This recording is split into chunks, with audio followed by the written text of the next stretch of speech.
మేము సెకండ్ ఎన్ఎంలము. గత 20 సంవత్సరాల నుండి మేము హాస్పిటళ్ళల్లో చేయడం జరుగుతుంది. గతంలో ఎగ్జామ్ వద్దని 42 రోజులు సమ్మె ఇంకా చేయడం జరిగింది.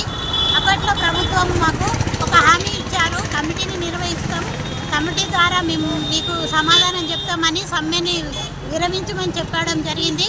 దాని ప్రకారం మేము ప్రభుత్వం యొక్క మాట మీద గౌరవంతో మేము సమ్మెని విరమించాము. కానీ ప్రభుత్వం మాకు ఎలాంటి న్యాయం చేయలేదు. కాబట్టి కమిటీ కూడా మాకేం న్యాయం చేయలేదు. ప్రభుత్వం మారిందని మళ్ళీ ఎగ్జామ్ పెడతామని ఎగ్జామ్ డేట్ ఇవ్వడము ఇది న్యాయమైన పద్ధతి కాదు.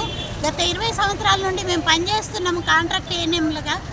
ఇప్పుడు ఎగ్జామ్ రాయమంటే రాసే పరిస్థితిలో మేము లేము.